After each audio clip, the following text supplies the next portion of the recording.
بسم اللہ الرحمن الرحیم۔ السلام علیکم محترم ناظرین، جو شوہر اپنی بیویوں پر ظلم کرتے ہیں، ان کا خیال نہیں رکھتے، ان کے حقوق کی ادائیگی نہیں کرتے، یا جس سسرال میں بہوؤں کے ساتھ برا سلوک کیا جاتا ہے، بیٹی اور بہو میں فرق کر کے بہو کو زرخرید غلام سمجھا جاتا ہے، یا کسی بھی شعبے سے وابستہ افراد اپنے ماتحت لوگوں کے ساتھ زیادتی کرتے ہیں، وہ حضور پاک صلی اللہ علیہ وآلہ وسلم کے یہ فرامین ضرور سن لیں۔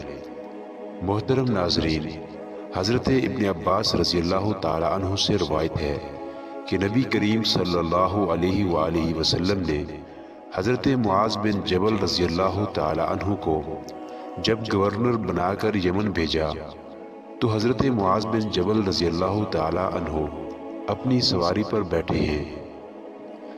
رسول اللہ صلی اللہ علیہ وآلہ وسلم پیدل چل کر حضرت معاذ بن جبل رضی اللہ تعالی عنہ کے پاس پہنچ گئے اور فرمانے لگے کہ معاذ، ہو سکتا ہے کہ میری اور تمہاری یہ آخری ملاقات ہو، اور اگلے سال جب تم یہاں آؤ تو مجھے نہ دیکھ پاؤ۔ حضرت معاذ بن جبل رضی اللہ تعالی عنہ زاروں کتار رونے لگے۔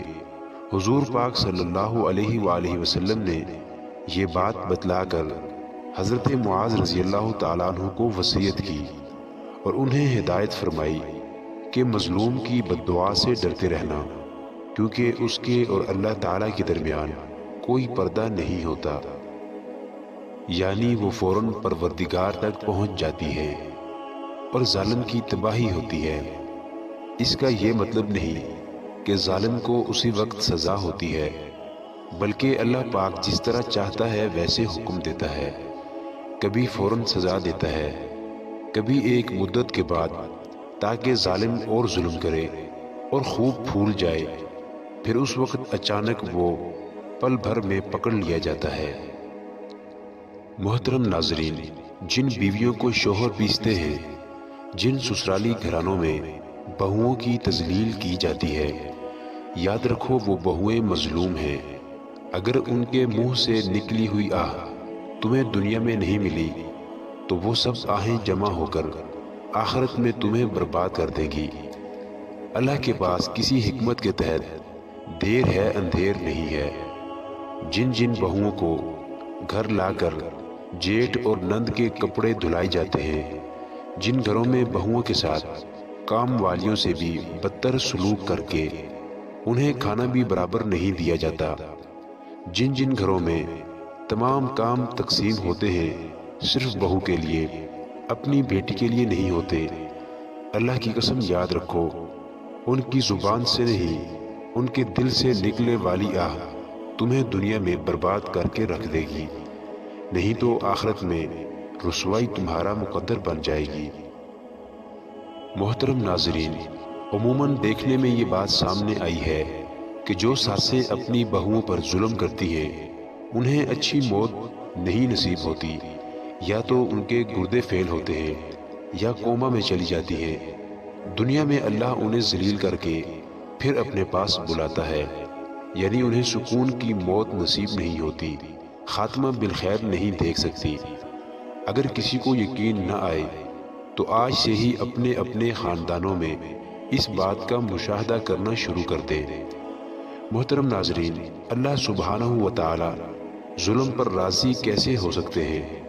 ہم نے اپنے خاندانوں کا پورا نظام ہی ظلم پر قائم رکھا ہوا ہے۔ حدیث قدسی میں آتا ہے کہ اللہ تبارک و تعالی فرماتے ہیں، اے میرے بندو، میں نے اپنے آپ پر ظلم حرام قرار دیا ہے اور تم پر بھی ظلم کرنا حرام ٹھہرایا ہے، لہذا ظلم نہ کرو۔ ابو ادریس خولانی رحمۃ اللہ علیہ نے جب یہ حدیث بیان کی تو گھٹنوں کے بل بیٹھ گئے۔ ہمارے گھرانوں میں بیٹی کے ساتھ الگ سلوک اور بہو کے ساتھ الگ سلوک کیا جاتا ہے۔ بیٹی بے شک کام نہ کرے، لیکن نئی نویلی دلہن کو پورے گھرانے کی ذمہ داری دے دی جاتی ہے، جبکہ عورت پر صرف اور صرف اس کے خاوند کی اطاعت اور ذمہ داری ہے، پورے گھرانے کی نہیں۔ محترم ناظرین، کوئی ایک بھی حدیث ایسی نہیں جس میں عورت کو شوہر کے پورے خاندان کی خدمت کا کہا گیا ہو۔ ہاں، والدین کی خدمت کرنا شوہر کا فرض ہے کہ وہ اپنے والدین کے ساتھ حسن سلوک کرے، اور بیوی یہ کام اخلاقی طور پر کر سکتی ہے، جبکہ یہ کام اس کے فرائض میں شامل نہیں ہے۔ عموماً دیکھنے میں یہ بھی آتا ہے کہ بعض ساسوں کو اپنی موت کے وقت احساس ہو جاتا ہے اور وہ اپنی بہو سے اس کے ساتھ کی گئی سبھی زیادتیوں کی معافی مانگ لیتی ہے، اور بہو بیچاری نرم دل ہو کر معاف کر دیتی ہے۔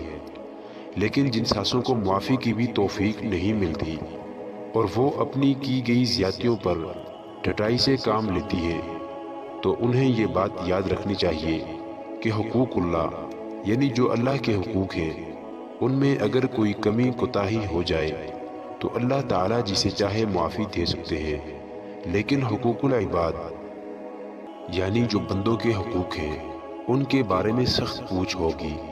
جب تک وہ بندہ جس کے ساتھ زیادتی کی گئی ہے معاف نہیں کر دیتا، اللہ تعالیٰ بھی معاف نہیں کریں گے۔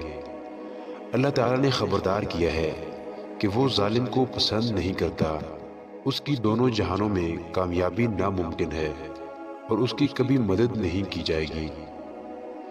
اللہ تعالیٰ فرماتے ہیں وَمَا لِلظَّالِمِينَ مِنْ أَنصَارٍ، اور ظالموں کا کوئی مددگار نہیں، بلکہ اس پر اللہ تعالیٰ اس سے بڑا ظالم مسلط کر دیتے ہیں۔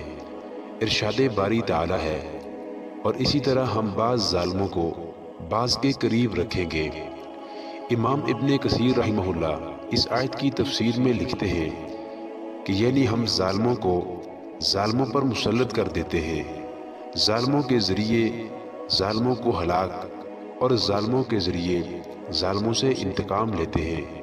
ان کے ظلم اور سرکشی کی یہی سزا ہے۔ قاضی شریح رحمۃ اللہ علیہ کہتے ہیں کہ ظالم انجام کا اور مظلوم امداد کا منتظر ہوتا ہے۔ ظالم کے دنیا میں دن گنے ہوئے ہوتے ہیں، لیکن اللہ اس کو مہلت دیتا ہے۔ قرآن میں ارشاد ہے کہ فَلَا تَعْجَلْ عَلَيْهِمْ إِنَّمَا نَعُدُّ لَهُمْ عَدًّا، تو ان کے بارے میں جلدی نہ کر، ہم تو خود ان کے لیے مدت شماری کر رہے ہیں۔ ابن قیم رحمۃ اللہ علیہ رقم تراز ہے، وہ فرماتے ہیں کہ جب اللہ اپنے دشمنوں کی ہلاکت کا ارادہ کرتا ہے تو ان کو ایسے اسباب فراہم کرتا ہے جو ان کی بربادی کا باعث بن جاتے ہیں، مثلاً بغاوت و سرکشی، دوسروں کو تکلیف پہنچانا، اور لڑائی جھگڑا ان کا شیوا بن جاتا ہے۔ محترم ناظرین، شوہروں کو اور سسرالی رشتہ داروں کو اس بات کا خاص خیال رکھنا چاہیے کہ وہ اپنی بہو پر کسی قسم کا کوئی ظلم اور زیادتی نہ کریں، اور اپنی آخرت اور قبر کے لیے فکر مند رہیں۔ یقیناً اگر آج کسی کی بیٹی آپ کے گھر میں خوش رہے گی تو کل آپ کی بیٹی بھی کسی کے گھر خوش رہے گی۔ عفو و درگزر کے ساتھ معاملات کو چلائیں، مسکرا کر ملیں، مسکرا کر بولیں، کسی کے چہرے پر مسکراہٹ لانے کی وجہ بن جائیں۔ حضور صلی اللہ علیہ وآلہ وسلم نے فرمایا کہ تیرا کسی مسلمان کو مسکرا کر ملنا بھی صدقہ ہے۔ خوش رہے، خوشیاں بانٹے، اپنی بہوؤں کے ساتھ حسن سلوک والا معاملہ رکھے، ان سے محبت کرے، ان کے دکھ درد اور پریشانیوں کو سمجھے۔ یقیناً جس گھر میں بہو خوش رہتی ہے وہ گھر خوشیوں سے بھرا ہوتا ہے۔ اللہ تعالی ہمیں عمل کرنے کی توفیق عطا فرمائے۔ محترم ناظرین، اگر آپ کو ہماری یہ کاوش پسند آئی ہو تو چینل کو سبسکرائب لازمی کر دیں، اور ویڈیو کو لائک اور شیئر ضرور کیجیے تاکہ آپ کے شیئر کرنے سے کسی دوسرے کی اصلاح ہو سکے اور آپ بھی اجر میں برابر کے شریک ہو جائیں۔ جزاکم اللہ خیرا کثیرا۔